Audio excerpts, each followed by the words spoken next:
Welcome into another live Patriots Q A. Sorry for the few-minute delay. I'm Sierra Goodwill here with Evan Lazar, joining you on a Thursday, a little new. How are you doing? How you doing, Evan? I'm doing well. Yeah, going to hit the beach up tomorrow, so we decided to move up the live stream one day and do it on Thursday this week. I love it. Summer Fridays, I like it. We're going to start over on Twitter where we got one question before we move into our live chat here. Who do you think has the better roster in the AFC East, the New England Patriots or the Buffalo Bills?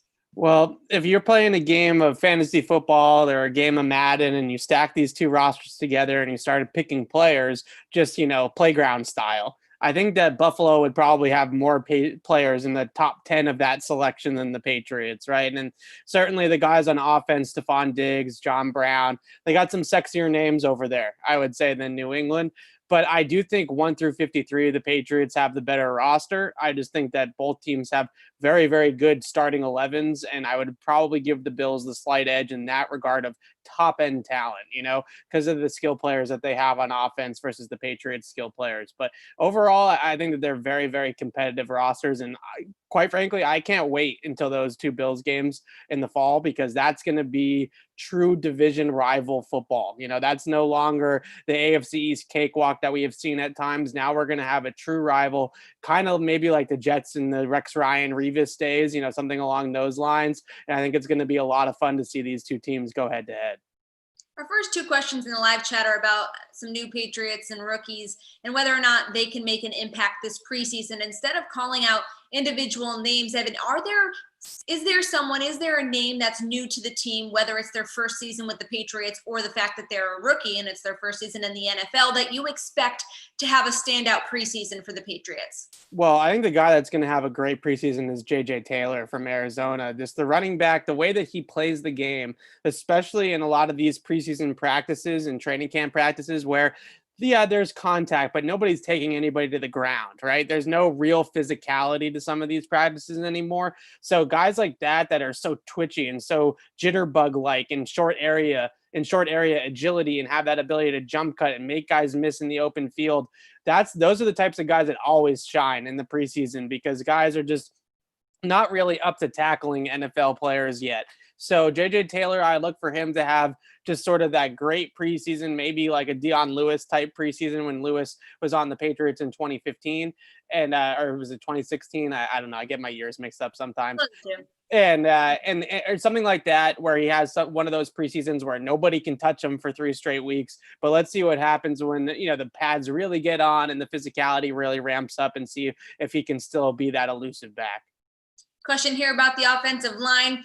Health status for Marcus Cannon and David Andrews, and whether or not they'll be healthy for the season.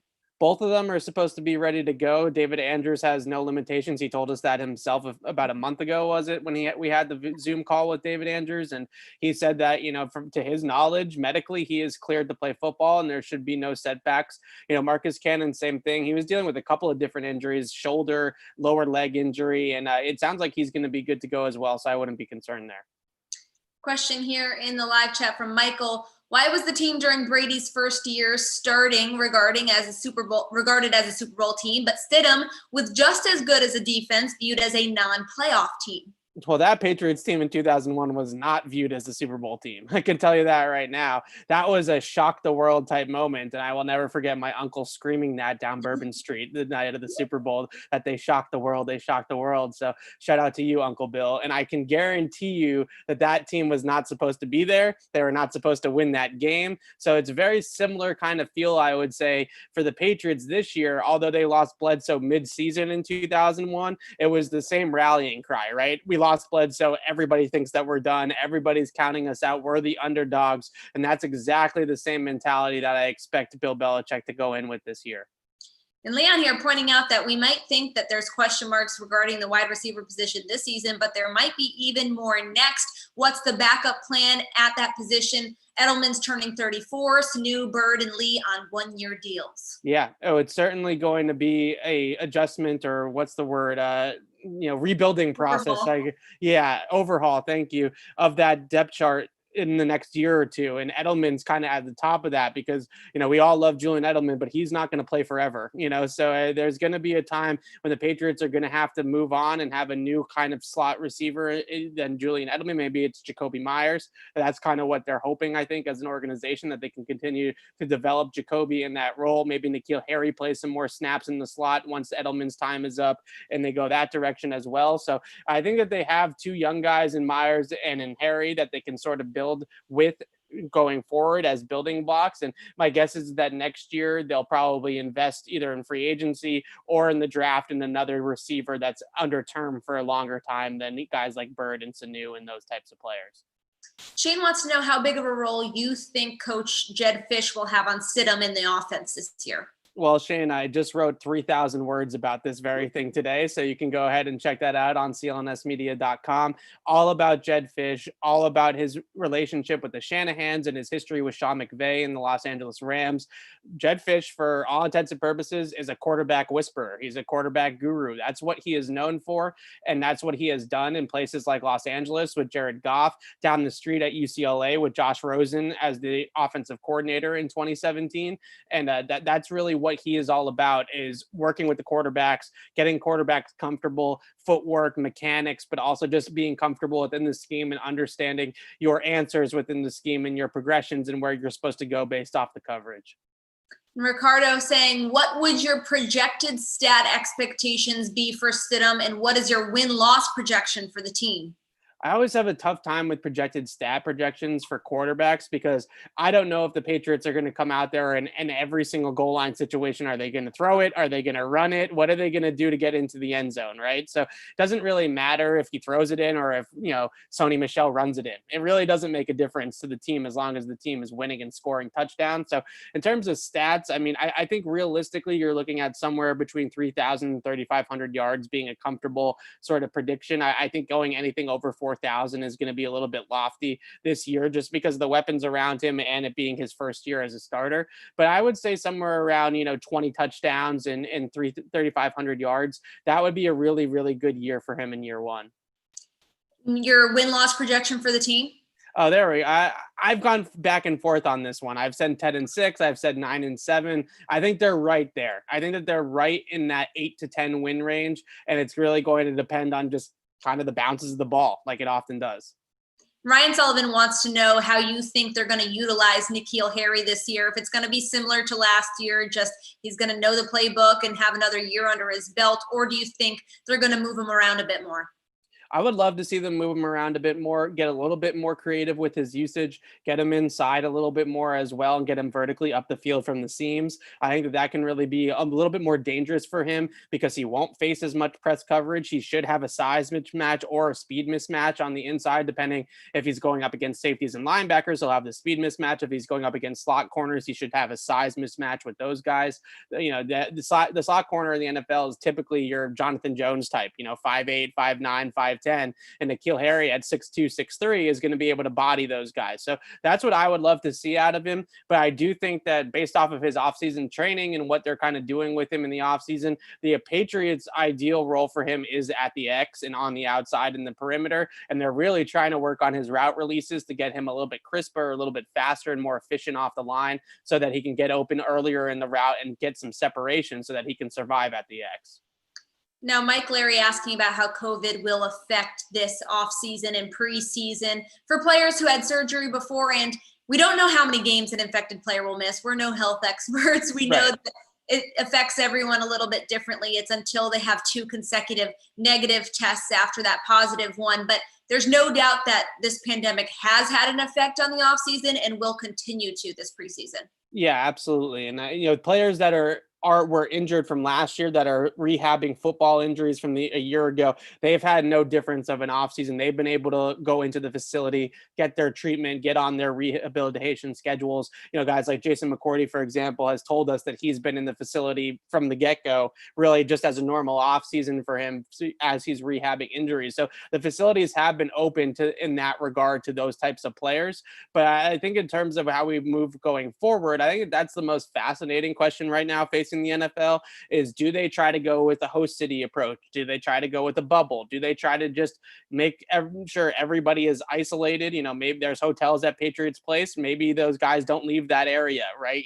For the entire season. What's the way that they go about that to keep everybody safe? Because if they just go at it just the way that it is right now and just say, screw it, we're all going to wear masks and pray for the best, then they're going to have a problem on their hands.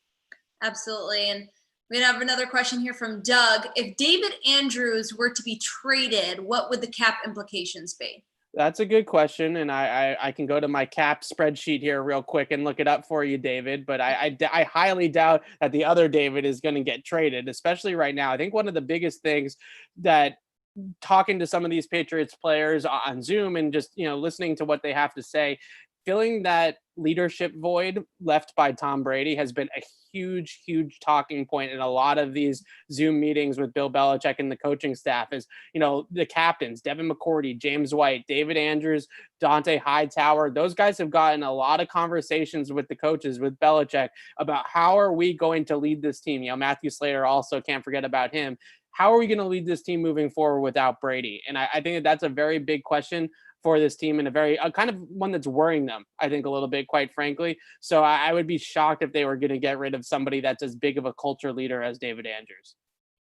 And we have a question here about Josh Uche. Do you see him more as a Kyle Van Noy replacement or in a Jamie Collins type of role?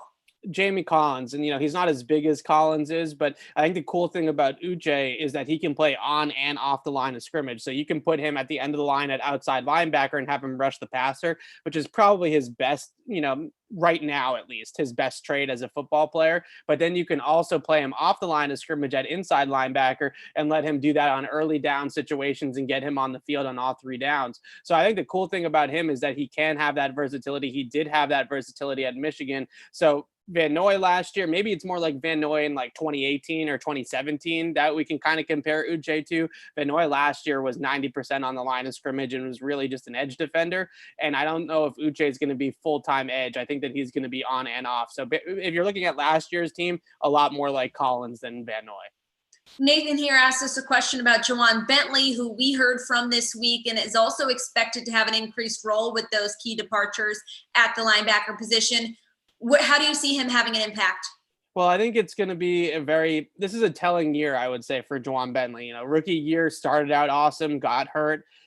Shit happens. Second year, you come back and you're behind a bunch of veterans, right? You're behind Van Noy, you're behind Collins, you're behind Roberts. And it was tough for him to fit in and get on the field at that point. He played about 290 to 300 snaps, something like that for the Patriots last year, about 30%. And that's going to be the question, is with an increased role, can he take that next step? Can he make that leap? In terms of his leadership, I'm not sure if he's necessarily going to wear the green dot because Dante Hightower is still around, and he's probably going to be the guy that's going to be making most of the checks and calling most of the things at the line of scrimmage. But I think that Bentley is really going to have a huge role on this defense, playing inside linebacker on first and second down and being that run stuffer. And no, he no longer has to compete with especially Landon Roberts for those snaps. Do you think that Jarrett Stidham will be effective in a 49ers style offense? Yeah. So as I wrote today, down at the Senior Bowl in Mobile in 2019, before the 2019 draft, Stidham was working with Kyle Shanahan's offense. Kyle Shanahan was his coach. They usually have NFL coaches coach each Senior Bowl team. Last year, Matt Patricia was a coach for one of the teams. The year before that, it was Kyle Shanahan was a coach for one of those teams. And he was really loving that offense. He really enjoyed playing in that offense.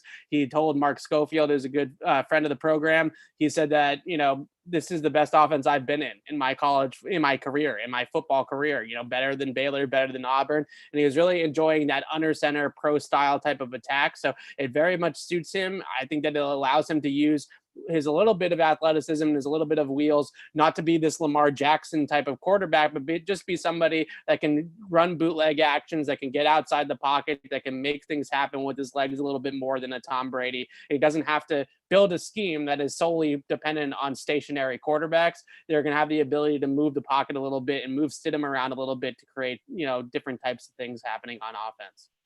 Michael here wants to know if the rookie tight end Devonta Aussie is an immediate starter. Stats prediction, I know you don't love, but maybe we can throw something out there. I think that Devonta Aussie is going to be an immediate starter.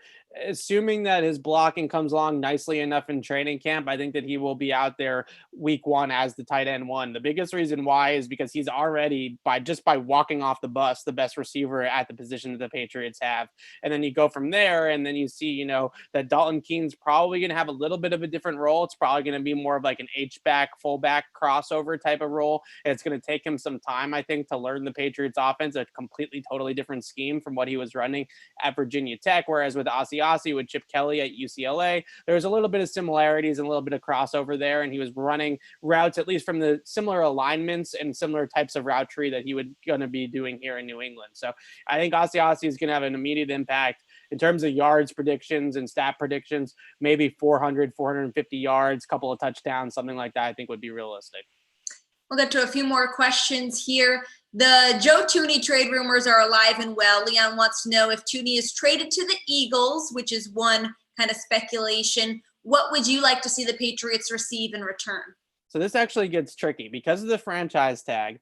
The compensation pick that the Patriots would get from Joe Tunney would not be in the 2021 draft. It would actually be in the 2022 draft because they signed him to the tag and they restricted him this offseason. So their options are basically get an earlier pick, right, and get it in the 2021 draft, or wait to the 2022 draft and just let Tunney walk and pick up that comp pick. So I think that for the Patriots, if they're going to trade Tunney, it's going to have to be for at least a high third that they project to be a high third, a team that they figure is going to finish in the bottom of the standings. But at the very least, I would like at least a second round pick for Tunney in order to make that happen, because you're going to automatically get that third round pick from the comp formula at some point down the road. The question is it valuable to the Patriots to take a third in 2021 instead of waiting for the third in 2022?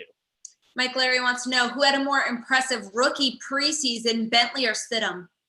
Rookie preseason. It's a good question. I would say Bentley had a really kind of standout preseason, but I would say Stidham was the guy that when you started seeing him throw the ball in practice, you're like, all right, now I can understand why they drafted him. Now I can understand why they like him so much. And just his makeup and his general makeup of being able to handle pressure and being able to not get flustered on an NFL field was extremely impressive. And it's something that I thought right away, I was like, all right, this guy's got some things he needs to work on, but I do see starter potential down the road. So I'll go with Stidham there.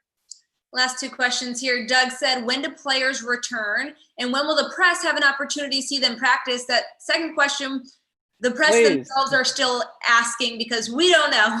Yeah, so training camp's July 28th, I think, is the official start date. So that's when the Patriots will be back in-house. And hopefully me and Sierra will be there. That's all I can say, because this is my favorite time of year. Sierra, from last year, my absolute favorite time of year is to watch these guys practice every single day. It's the best access that we get all year long. And I know Bill Belichick would absolutely love to kick us out, but I really hope that he lets us in. We hang on to those observations all season long that we make during training camp. So it teaches you a lot, right? Because in training camp you're hyping up these guys like Mo Harris and these Gunner. types of players and Gunner and all these fringe roster players, and you realize that all right, these guys can make an NFL team, but they're not actually these great players. So you do learn something from it too. Especially last year, for me being my first full year watching training camp, I realized that going into it this year, you need to be a little bit more realistic at times. Absolutely. And this last question was asked also on Tuesday that we couldn't get to. Derek Rivers, any chance he makes the roster this year?